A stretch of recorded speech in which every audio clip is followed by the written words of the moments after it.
কোরবানি গরুতে আকিকার ভাগ দেওয়া যাবে কিনা, লাইভ ওয়েট দেখে কিংবা বিভিন্ন স্কেলে মাপজোপ করে কোরবানি পশু কেনা যাবে কিনা, কেবলা ছাড়া অন্য কোনো দিকে পশু শুইয়ে জবাই করলে কোরবানি হবে কিনা, কোন কোন পশু দিয়ে কোরবানি করা যাবে না, কোন সময় থেকে কোন সময়ের মধ্যে কোরবানি করতে হবে, গরু বিক্রেতা বা এজেন্টের কাছে এক ভাগের টাকা জমা দিলে অন্য শরীক কারা সেটা জানা না থাকলে কোরবানি হবে কিনা, কোরবানি পশুর চামড়া বিক্রি করা যাবে কিনা, কোন কোন দেশে সরাসরি পশু জবাই করা নিষিদ্ধ, প্রথমে গুলি করে ফেলে দিতে হয় তারপর কোরবানি করতে হয়, এভাবে কোরবানি করলে কোরবানি হবে কিনা।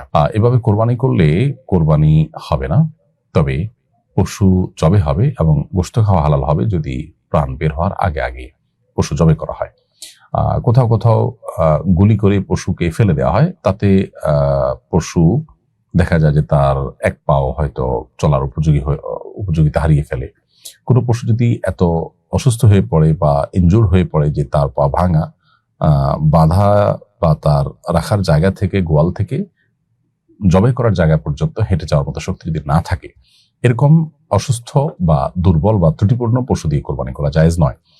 এখন গুলি করে পায়ে বা কোথাও গুলি করে যখন ফেলে দিয়েছেন, এই পশুটা কিন্তু আর চলাচলের উপযোগিতা থাকলো না, দুর্বল হয়ে গেল, এরপর আপনি এটা দিয়ে কি করলেন, কোরবানি করলেন, তাহলে সেক্ষেত্রে এই পশুটা নিষ্কণ্টক বা ফ্রেশ বা সুস্থ সবল সাধারণ পশু থাকলো না, বিধায় এটা কোরবানি জায়েজ হবে না, অর্থাৎ কোরবানি হবে না এতে। কিন্তু প্রাণ বের হওয়ার আগে আগে যদি জবাই করে থাকেন, ইনশাআল্লাহ বিদিল্লাহ এটা জবাই বিশুদ্ধ হয়ে যাবে এবং তার গোশত খাওয়া হালাল হবে।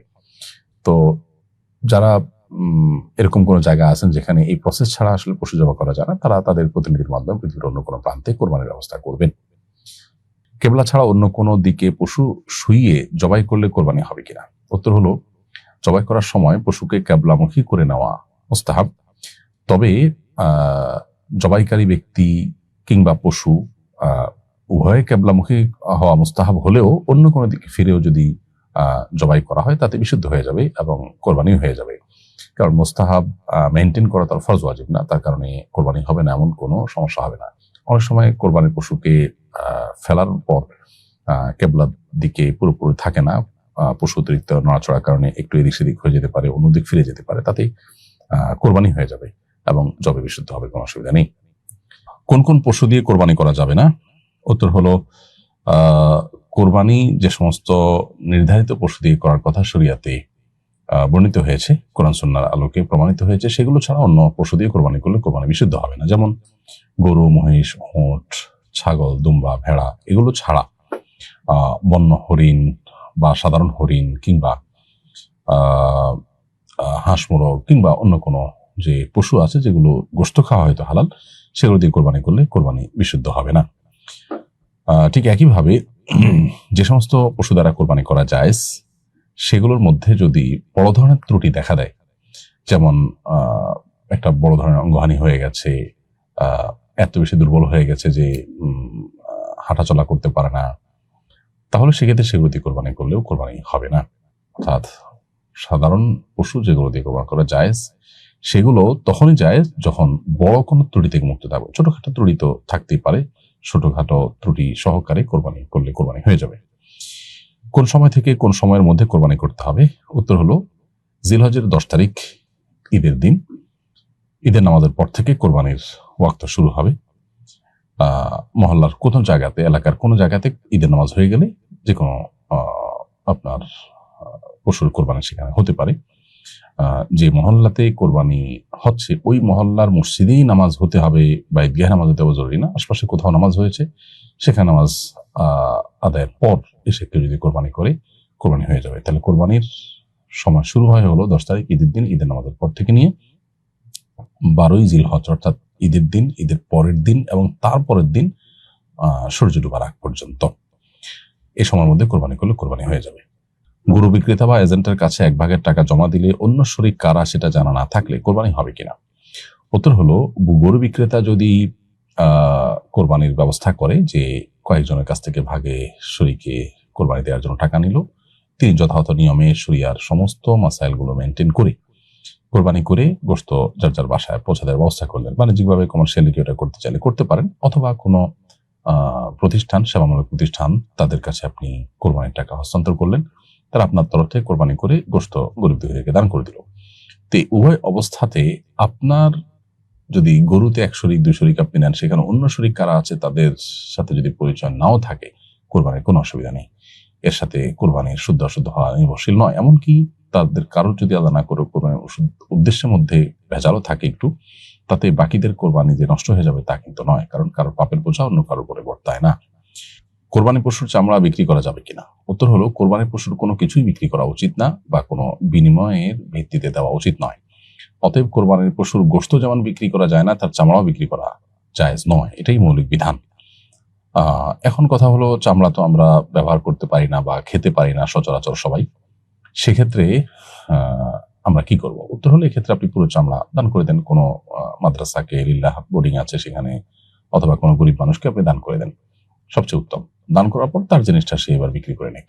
এটাই হলো মূল বিধান। আমাদের দেশে সাধারণভাবে যে বিক্রি করে তার মূল্য ভাগযোগ করে বিভিন্ন জায়গা দেওয়ার প্রচলন রয়েছে, এটা যদিও আমাদের উলামায়ে কেরাম এটাকে জায়েজ মনে করেন বা বলেন, সেই জায়গা থেকে এটা করা হয়ে থাকে। তারপরও মৌলিক বিধান যেহেতু গোশতের মতো, চামড়াও বিক্রি করা যাবে না, বরং হয় নিজে ভোগ করতে হবে বা কাউকে দিতে হবে। চামড়ার ক্ষেত্রে একই বিধান কিন্তু সাধারণ অবস্থাতে প্রযোজ্য বিধায় পুরো চামড়াটাই দান করে দেওয়া উচিত। যদি কোনো কেউ বিক্রি করে ফেলেন, তাতে কোরবানি হবে না তা নয়, তবে বিক্রি করে ফেললে সেই টাকাটা সাদাকা করে দিতে হবে, গরিব দুঃখীদেরকে দান করে দিতে হবে।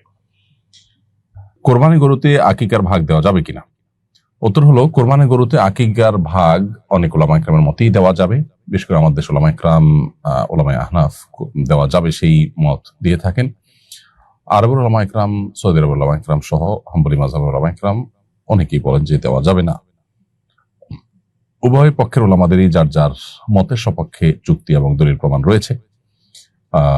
যারা মনে করেন দেওয়া যাবে, উলামায়ে আহনাফ, তাদের যুক্তি এবং দলিল হলো যে কোরবানি এবং আকিকা একই টাইপের ইবাদত বিধায় একটা গরুতে 7 জন ব্যক্তির তরফ থেকে কোরবানি যেহেতু যথেষ্ট হবে, অতএব তার কোনো একটা ভাগ আকিকা হিসাবে যথেষ্ট হবে। ছেলে হলে যেহেতু 2টা ছাগল দিতে হয়, অতএব আকিকা গরুতে 2 ভাগ দিলে একটা ছেলের তরফ থেকে আকিকা হিসাবে যথেষ্ট হবে। মেয়ে হলে 1 ভাগ দিলে আকিকার তরফ থেকে যথেষ্ট হবে। একই গরুতে কেউ কোরবানি করতে চাইলে সেটাও করতে পারে। এটা হলো উলামায়ে আহনাফের মত, কারণ আকিকা এবং কোরবানি 2টা একই টাইপের ইবাদত। যেহেতু একই টাইপের ইবাদত, অতএব একসাথে দিতে অসুবিধা নেই। এটা হলো তাদের যুক্তি। আর উলামায়ে আরব, বিশেষ করে হাম্বলি মাযহাবের উলামায়ে কেরাম যারা নিষেধ করেন, তারা বলেন যে কোরবানি এবং আকিকা 2টা মৌলিক টাইপ এক হলেও পার্থক্য আছে। আকিকার ক্ষেত্রে নেসাবের বিষয় নেই। আকিকা এটা সন্তান জন্মের 7ম দিনে দিতে হয়, কোরবানি ঈদের দিনে দিতে হয়। এখন কোরবানি এবং আকিকা একসাথে দিতে গিয়ে বেশিরভাগ মানুষই আকিকার সময়টাকে পেছাতে কোরবানির জন্য কোনো যৌক্তিক কারণ ছাড়া অপেক্ষা করেন। তো এক্ষেত্রে তারা 7ম বা 14তম বা 21তম দিনে আদায় করার যে মুস্তাহাব আমল আছে, সেটা থেকে তারা মাহরুম হন, বঞ্চিত হন। সেজন্য এটা অ্যাভয়েড করে আকিকা যথাস্থানে, অর্থাৎ 7ম, 14তম বা 21তম দিনের মধ্যে দিলে উত্তম। কোনো কারণ যদি না দেন, কোরবানি ঈদের সময় দেন, তো আদায় হয়ে যাবে। এবারে কারো ভিন্ন মত নেই। তবে একই গরুতে আকিকা কোরবানিকে মেশানো যাবে কিনা, এটা নিয়ে ভিন্ন মত আছে। কেউ যদি ইখতিলাফের ঊর্ধ্বে উঠতে চান, তাহলে সেক্ষেত্রে আলাদা আলাদা দিতে পারলেই ভালো। লাইভ ওয়েট দেখে কিংবা বিভিন্ন স্কেলে মাপজোপ করে কোরবানি পশু কেনা যাবে কিনা? কোরবানি পশুর লাইভ ওজন দেখে কিংবা স্কেল দিয়ে, ফিতা দিয়ে মেপে তার গোশত কি পরিমাণ হতে পারে, এরকম বিভিন্ন হিসেব নিকেশ করে যদি কোরবানি পশু কেনা হয়, তো মৌলিকভাবে সেটা জায়েজ আছে। কারণ হলো, এটি মূলত করা হয় হলো যথার্থতা এবং তার মূল্যের ন্যায্যতা নিশ্চিত করবার জন্য। অতএব এই উদ্দেশ্যে যদি এরকম লাইভ ওজন দেখে কেনা হয়, সেটা না জায়েজ নয়। কিন্তু যদি উদ্দেশ্য হয় যে আমার গোশতটাই মুখ্য, এই পরিমাণ গোশত লাগবে, সেটা আমার হবে কিনা, আমি এটা দিয়ে হয়তো বিশেষ কোনো কাজ করবো, বিয়ে শাদীতে ওলিমা খাওয়াবো, এত মানুষ খাওয়াবো, গোশতটাই মুখ্য যদি হয়ে যায়, তাহলে আসলে কোরবানি সে প্রাণ আর থাকবে না। কিন্তু লাইভ ওজন দেখে বা আপনার বিভিন্নভাবে কি পরিমাণ গোশত হতে পারে, এটা অনুমান করে তার ন্যায্যতা নিশ্চিত করে কেনা যাবে।